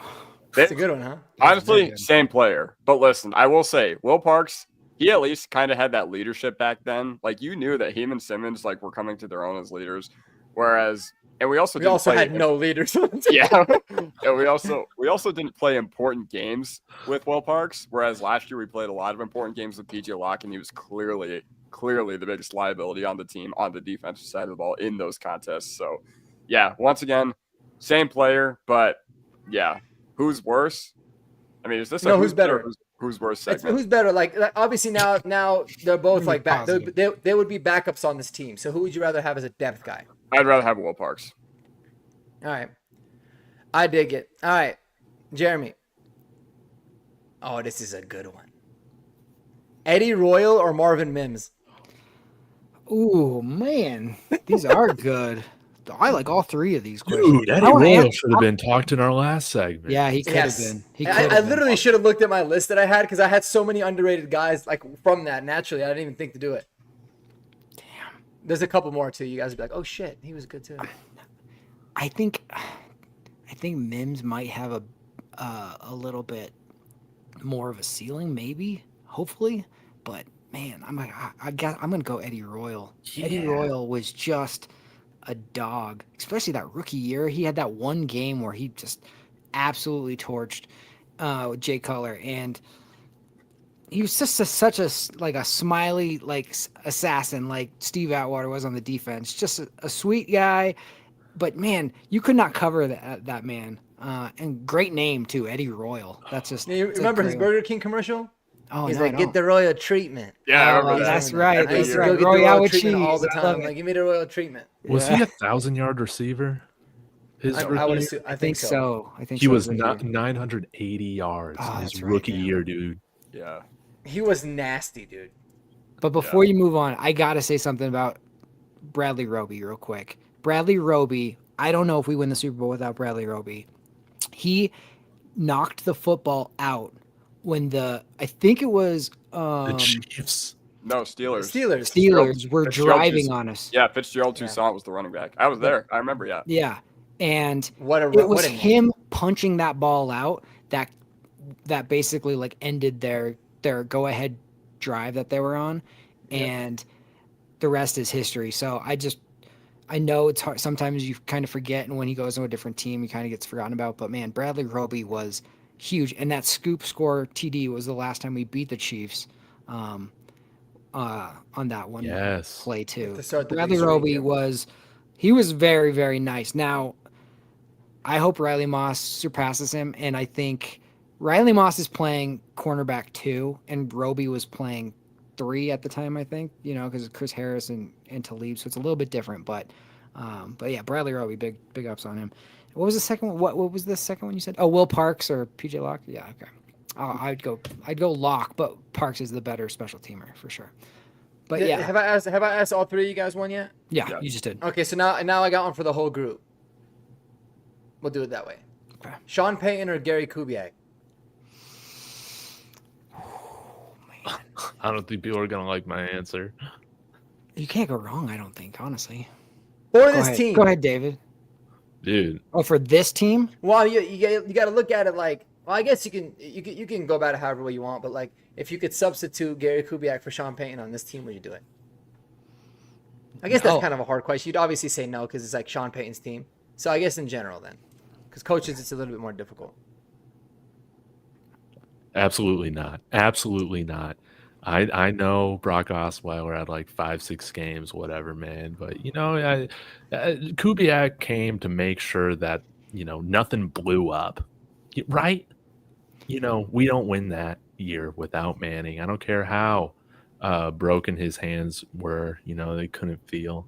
But Wade Phillips, man, was the most important coach on that staff that year. And I love Gary Kubiak. Like, I love him. But if we don't got Wade Phillips on that staff, man, we're not winning that Super Bowl. Yeah, I would agree. Yeah. What did we fail to do in 2015? There were some shortcomings of the team, and I mainly think about adjusting on the offensive side of the ball. And with Gary Kubiak, you're forgetting that he's kind of a package deal with the trash can offensive coordinator known as Rick Dennison. So, oh God, remember, we were supposed to do a dual head coach thing with him and Fangio, and then LA said, no, you're not bringing your buddy Dennison back in this building as well. So yeah, if there is anything you can critique the 2015 team on, it's that they were very slow to adjust, and we have seen that Sean Payton might be one of the best coaches in the NFL at adjusting. So for this team, I'm not going with the pistol offense. I think that offense is just way too gimmicky. I think we need something with a little bit higher ceiling. And yeah, once again, we need a coach who will adapt. Now, Kubiak kept the team together, won a Super Bowl, kept us, our head on straight through all those important games. And Sean Payton has not shown the ability to do that yet, but I think he will. I think he will this upcoming year. And yeah, I'd rather have Sean Payton. Man, I love Gary Kubiak personally. Now, does he have problems? He's got a bad ticker when he's the head coach. Same kind of stuff Harbaugh's going through. I don't think that was real. Oh, it's 100% real. It happened to him in Houston, and then it happened to him here. So I totally think that's real. Are you talking about Harbaugh? Or are you talking about? No, well, did he actually? I remember he had that sideline incident, but did he actually have a stroke, or did he just say that was the reason he left? Because I always felt like he left and used the medical as as an excuse, but it's because him and Elway just butt heads because he didn't want Paxton Lynch. Probably both. I mean, it definitely was. Maybe Paxton Lynch should fuck his heart up. yeah, that would do it to anybody. Let's be honest. But Gary Kubiak, he was he had to press every button so perfectly that season to navigate with the way Payton went down, and then to bring in Osweiler, but then also to bench Osweiler, to bring Payton back in. It was a real it was sailing through the Bering Straits or whatever. It was rough waters there for a while, and he navigated through it and he got it done. I honestly don't think. You can. It takes everybody. You can't. You don't want to put Wade over anybody. You don't want to put this. But Gary Kubiak was. We don't win a Super Bowl without Gary Kubiak. You saw what happened with Peyton Manning the year before with John Fox. It was one and done against the Colts. So for us to go through that. It was a murderer's row, and the script he came up with to beat the Patriots in that AFC Championship was masterful. Now. That being said, Sean Payton is just a totally different personality. Sean Payton is the leader, and he is that general that you're oh my gosh, that's, one's a player. They're both kind of players coaches, but Sean leads with a little more fear than Gary Kubiak did. You feared Peyton Manning with Gary Kubiak. Yeah. You needed a Peyton Manning to be paired with Gary Kubiak. You can't have two nice guys. You have to have somebody be kind of the bad cop. And Peyton Manning would do that, the bad sheriff. Now on this team, Bo Nix can be the nice leadership guy, and Sean Payton's going to be the guy that scares people. So for this team with Bo Nix, Sean Payton. But yeah, that's not to diminish Gary Kubiak at all. But he's loyal to a fault. And that's a weird thing to say, but he's a better man than he is a football coach, and he's a really, really good football coach. Mm-hmm. I hope him and Elway are friends again. Me too. Have you guys all answered it? Did you go, David? You did, right? Okay. Yeah. Oh yeah. I do have 4 more, but I'm just gonna save them for next week because we're gonna go way over on time if we do those. So I have 4 more for the who's worse though. So I had 8 for both. This is gonna be fun. You guys, those are good. I love those. Those are really good. I'll ask you guys individually, and then we'll do a 4th one for the whole squad. Okay? Dude, that sounds great. Yeah. And it's such a perfect segue. It's like sometimes I feel like me and Kodiak are always on the same page. And I swear to God, I obviously had no idea what I wrote and vice versa. I had no idea what he was going to say. But Kodiak, who's worse, Rick Dennison or Pat Shurmur? That was one of my questions. So you kind of put it out there. I think David will be able to help me out with this one because Dennison won a Super Bowl as our offensive coordinator. Whereas Pat Shurmur, what did we see with Pat Shurmur? We saw 2019, it looked like Scangarello's offense was on the up and up. It looked like Locke, Sutton, Fant, Right. dudes. Yeah, exactly. It looked like all those guys were on the up and up. Reisner, too. And then Pat Shurmur comes into the building, and it's just like, we got nothing. It's just like all of our... I mean, look at Shador. Shador went from being the number 1 pick to the 5th rounder, bro. Yeah, literally. You want to know why? Because they asked Pat Shurmur, what NFL quarterback does Shador remind you of? And this dumbass said Daniel Jones. Oh my goodness! Yikes! No way. What? Hold on. He's still the OC there? What? Is he still the OC at NCU? Yeah, but my prediction on my Buffs channel, I've said this a couple of times. I don't think he makes it through the season because we got Byron Leftwich there, and Byron Leftwich actually that's called the Super Bowl winning offense. So true, but yeah. But he said, reminds me of Daniel Jones. It's like, dude, you're doing him no favors. Way to hype up your boy. Yeah, way to hype him up. Daniel Jones, what a dummy, what a dumbass. So are we saying Pat Shurmur's worse, or what are you saying? Oh yeah, Pat Shurmur's way worse. Dude, and like the incompletion line, that is just insane, man.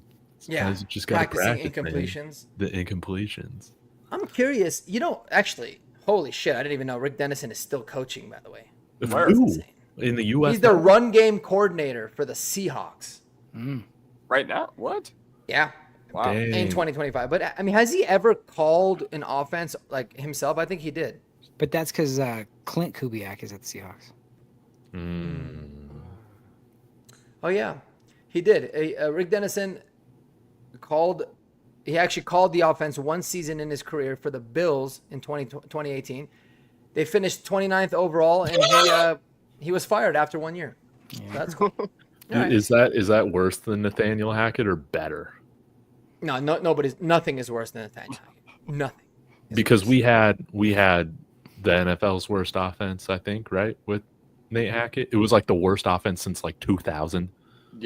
Yeah, the worst offense since the 2000 Browns, right? Something like that. I remember at home, all the fans, you see them on Thursday Night Football just walking towards the exits while the game's going into overtime. What was it, 6-6 or like 9-9 or something? Yeah, my dad was one of those people. He was just like, we're not staying. We're just like, screw this. So brutal. Dude, that season almost made me quit being a Broncos fan, man. And I never even thought about that, Brutal. You know Pat Shurmur's bad when Alex says he's way worse than someone he identified as the trash can than Rick Dennison. But I totally agree. Rick Dennison was a Super Bowl winning special teams coordinator. Rick Dennison was a Super Bowl winning offensive assistant head coach or whatever he was when Kubiak won it. And he's not an imaginative play caller, but my God, Pat Shurmur was the most infuriating. That was the most infuriating season watching him. That play call. I was just like, and not only that, but it's one thing to be like bad, but you're interesting. He was the most boring like press conference I've ever seen in my entire life. When they would interview him once a week, I was just like brutal. Oh, it was, dude. If anybody's having trouble sleeping, you don't need to do, the pills. You don't need to spend money on any of this stuff. Pull up a Pat Shurmur press conference. You'll be out in under 60 seconds. I guarantee it. Jerry Rosberg, man, he's the one that I fall asleep to watching his press conference. But those are good dreams because Jerry Rosberg's like an inspiring, let me tell you something. Now, that was a little slow. It took 15 minutes to get to the point, but at least I felt good at the end. I loved Rosberg. I Yeah. could listen to that dude talk all day, dude. Yeah, Pat Shurmur, dude. It was Pat Shurmur. It was like, yeah, you don't even need anesthesia in hospitals, honestly. Just throw on some Pat Shurmur and everybody like count to 10 backwards and you're out. Now, out. Eli's got a nice question here, but I just got to say this, man. Like, looking back at it, Nate Hackett, he was a total cuck, dude. He totally gave that energy, right when he was talking about Sierra and all that stuff. Like, the dude was just a creep, man. He was a creep. And, allegedly, we're not getting Empower Hour sued. Horsepower Hour. Power hour. Gosh. Okay. Overtime topic. You guys ever thought about doing a group buy for a Broncos game? And I'm curious what y'all's thoughts are on, if we could all go to a game together. Which one would we go to? I'm pretty, would it be a home game or an away game? Let's go to London, bro. Yeah, if we're gonna just pick. Dude, yes. That go to would, London. yeah, that would be spectacular. We can If go I had watch a a little little bit of bit of money. Tottenham soccer out there because it's in the Hotspur Stadium. Yeah. Yeah, I don't know what Walmart. the hell they eat in London. I heard the food sucks, but we'll have their food. Have some beers. Here's the thing. They got pubs, dude. Pubs, you can find good food in a pub. Yeah, we'll figure something. I mean, I'm not picky. I'll eat whatever. I don't care. I just mean- want to do a pub tour anyway, so like this will be a great Yeah. excuse. Do they have Play some weed golf. there? Like, Probably not. like David's trying to get arrested before the game. what is British weed like? I heard you talk with an accent when you hit it, though. I don't know. You're just like, I know. Shine your Hello. shoes, governor. Go Broncos. I think it'd be really cool to go to Texas and visit David, obviously, and see them in Houston next year. Because the crowd's going to be 50% orange. Remember when we played them 2 years ago? Yeah. The crowd was like pretty much all Broncos fans. And the Meow Wolf is legit. It's all like hip hop themed in Houston.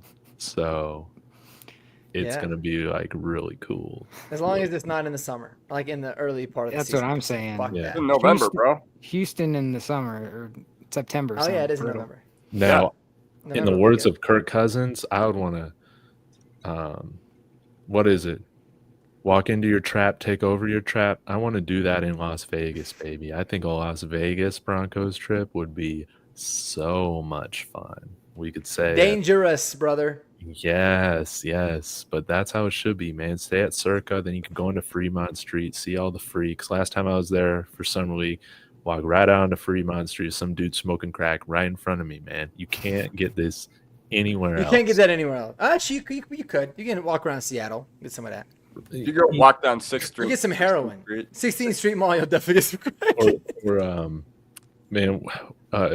Some. What was the term on DNVR? The Colfax, Colfax mode, going Colfax mode. I love that saying. We are going Colfax mode. All right, David, you ready for this? Yeah. Who's worse, Michael Schofield or Matt Pert? Oh, dude, man, Michael Schofield was so bad. He was so bad. I'm going with Michael Schofield. And, Matt Pert hasn't even traumatized me. That's why. But Michael Schofield, this guy was what, a second round pick, right? This guy couldn't play any position on the offensive fourth, I line. think. He was a. Yeah. How many sacks did he give up before Tyler Columbus got put in? Was it 5 or 6 sacks he gave up at like right tackle in one He game? gave up 5 sacks to He gave up- Khalil Mack. Yeah, he gave up 5 sacks to Mack, and I remember Peyton Manning when he came back, when he was in the, his comeback game against the Chargers week 17. He was like, "I am not going out there." With that It's like, I ain't playing with that motherfucker." fucking guy. Dude, that's so funny. To his credit, they moved him inside the guard, and he actually played pretty well at guard. Well, he saved his career with the Chargers, I remember, right? He did. Like, Yeah, he playing moved that- in a guard. He played all right. They signed him, and he made a career for himself. But that was the best. But Peyton Manning was like, "I'll go in, but not with that. Not with that." Hell no. I love that. I love that. All right, and then Jeremy. Yeah. It was hard for me to find like current players because we don't really have a lot of like bad players or like there's guys that we don't really know enough about. So I had to probably keep it a lot to like. Especially now that Lucas Kroll's at tight end university. Yeah. Oh, was he there? Yeah, there with Evan Engram. What's Anyway, the GPA there? 0-0? What was the worst signing? Actually, hold on. I have a lot of funny ones. I'm gonna save the funny ones for the group for sure. Okay. But okay, well, because this one I'm not even sure if it's that good. It's probably gonna be pretty obvious, and I don't want to give you an obvious one. So I'll do the other one. Who's worse, Josh McDaniels or Vance Joseph as a head coach? McDaniels, because he's a freaking prick, and he He's a prick. not to put it lightly. Sorry. Went on auto mode there. Yeah, the thing about Josh McDaniels is everybody tries to pretend like Sean Payton. He's like, oh, he's the smartest man in the room. Just ask him. Freaking Josh McDaniels thinks he's the smartest man in the room. And he will freaking detonate your team. Vance Joseph, I don't love him as a head coach at all. But he had to coach that season a little bit, two hands behind his back, and kind of yes sir'd and had to do what he was told a little bit. Josh McDaniels was thrown the keys by Joe Ellis, and he freaking ran that crap into the ground. He immediately ostracized our most important player, Jay Cutler, who was like on the come up at the time. He thought like Lonnie Paxton was the biggest signing he needed to do, and get rid of the long snapper and bring in like, it's just like, what the heck are you thinking? Now he did, yeah, he had a cheating scandal. He sucked all the way around. He was an absolute mess.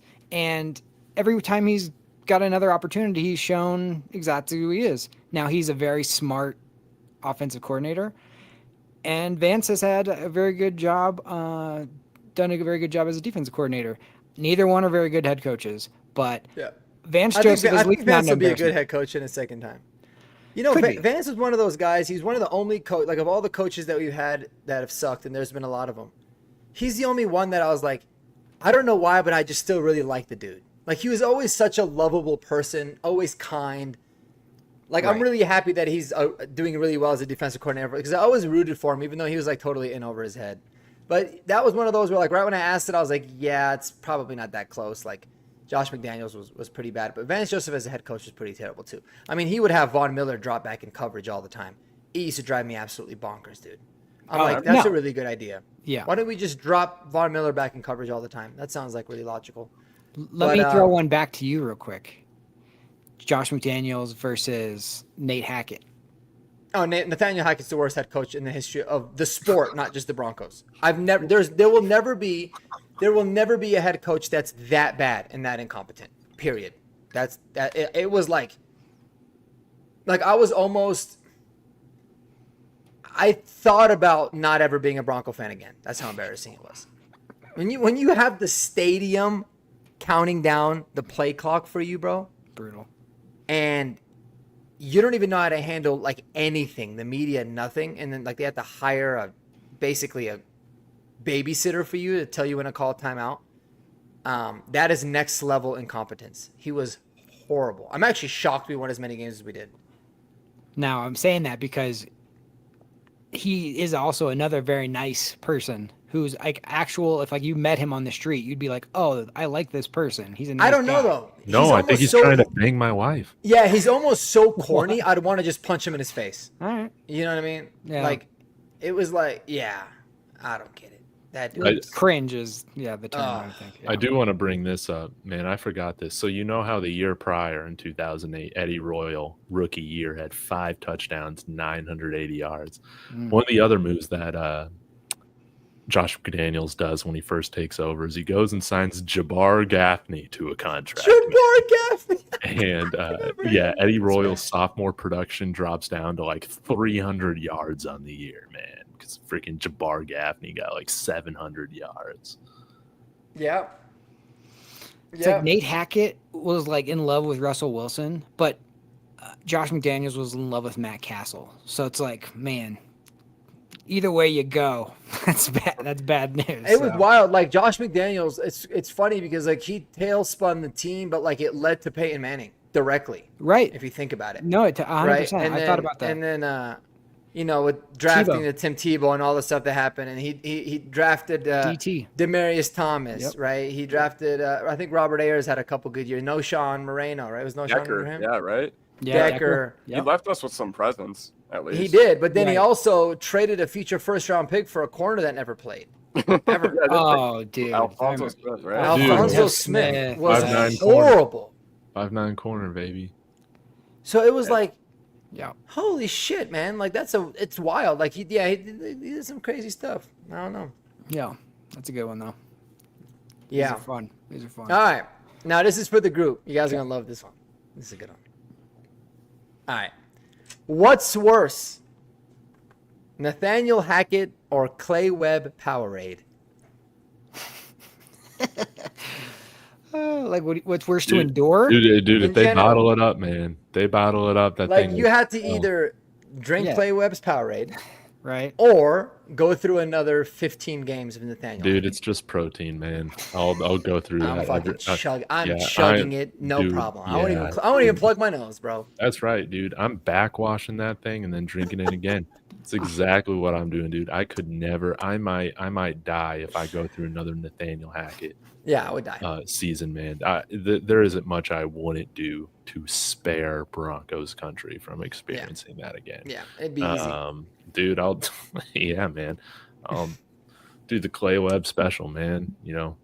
Ice bucket challenge. Let's go. Clay Webb ice bucket challenge, baby. You guys love football more than me. Man, we got some weak fans out here. No, I don't know if they're saying this, but they're all like, Hackett, man, you guys aren't real No, he's saying Broncos fans. if you're not- he's saying who's worse. Oh, Yeah. my bad. I thought they said that they would Yeah. Oh yeah, who's worse? No, wouldn't yeah. drink, the Clay Webb juice, but I wouldn't, I would. God, True Broncos fan. if it meant I didn't have to endure Nathaniel Hackett again, I would say skip the Powerade. I'm right here. Powerade bottle right here. All right.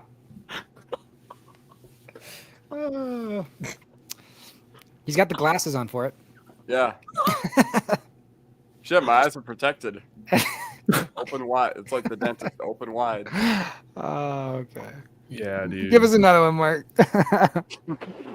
You guys want? Yeah, you guys want another one? All right, that one was a lot easier than I thought it would be. All right, this is gonna be a tough one. This one I always go back and forth with. What was worse, the Super Bowl 48 loss or the Raheem Moore loss to the Ravens? Oh, I got this one for sure. The Raheem Morris, the Raheem game was worse because we should have won that game and we should have won the Super Bowl. At least, I mean, that Super Bowl sucked, but like it felt like God was against us that Super Bowl. We had to play in New York in the cold. The first snap goes over our head, and then we got trounced. At least we knew it was over, like, after the first quarter. You just knew how that game was going. Now, the Raheem Moore game, him waving your season goodbye as the ball goes over his head, all you had to do was just wait and make a tackle. Even if you don't make the pass breakup, just don't let the guy get behind you. That's very simple. I'm still mad about it. Clearly, I can tell, dude. that's the worst I can game. tell. That's not the worst. Fuck it. That's the second worst game in Broncos history in my life. And we've lost 4 Super Bowls in my lifetime, but the Raheem Moore game is only second to the Jacksonville game, which ended up leading to in 96 led to the Right. Super Bowl 97, 98. That's the tough thing though. Like, okay, winning Super Bowl 50 made the Raheem Moore game a little bit better, but like, It made 48 dude, we could have three-peated if we beat the Jags. I know. Like for sure, we would have three-peated. Well, and after the Raheem Moore, wasn't there like a minute or so still left on the clock, dude? Yeah, and we kneeled. With all 3 timeouts, I'm pretty sure. That's which- insane. Yeah. Yep. Well, it was like it was 4th and 2 at like the 50, and we punted it. I think. Yeah, it was something weird. No, there was like it was in best part. It was 3rd and 7, or maybe even 4th and 17. Dude, I swear to God, they were playing that game the other day on NFL Network. I didn't watch it. I've yet to watch it a second time. I don't even remember what Dude, happened. I can never. All I remember is that Trendon Holiday had 2 return touchdowns. That dude I was a remember I was freezing. boss. in the South Stands. I was you were there. Yeah, I was there. I had a hockey That's game the next day. Dude, I can't even imagine. I swear to God, if I was at that game, I would not have made it home.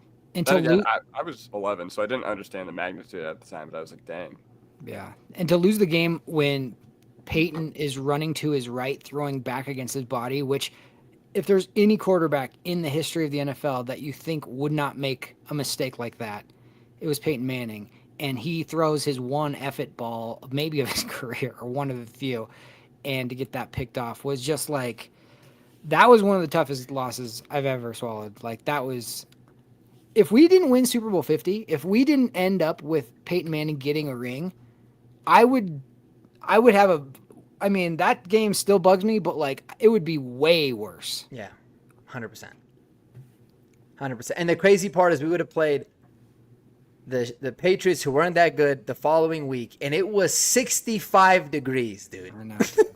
Just like every other Patriots AFC Championship game. Yeah. That's one of those ones, honestly, like the way that just I look at life, that I go, I don't understand this, but like for whatever reason, this is like meant for this to happen, and I don't know why. Like, everything stacked against us. We shouldn't have lost that game. For it to go down the way it did and to lose that game and the cold, all that stuff. That's why when Super Bowl 50 happened and we won that, it felt like, okay, that's why.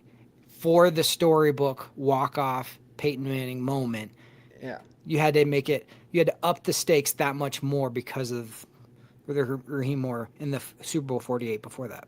Yes. Thank God I wasn't married that year, bro. My wife 100% would have divorced me, dude. I was a mess for a month. I was so mad. An absolute mess. I called in sick all the time. It was bad. That game made me realize I probably need to get my priorities straight, dude, in my life. Probably just Like, need to start I cannot let someone have control over me like this. Oh. Fuck that game. Yeah. That's how I that feel. was horrible. Yeah. Well, guys, thank you for another Empower couple hours. Is Horsepower. that what we're calling it now? I always call it Empower Hour. Until they're a Empower feels sponsor, it's horsepower. Yeah, Horsepower Hour. Yeah, Eli, Richie, Rich, Yes, Deanna, nice to see everybody, you thank guys. you so much, for being in here. Ladies. We'll be back next week with some more great questions from Mark and hopefully some other Russell Wilson drama to talk about. Until next time, guys, please be sure to smash that like and subscribe to everybody. Have a wonderful night and go Broncos. Go Broncos. Go Broncos, baby. Peace.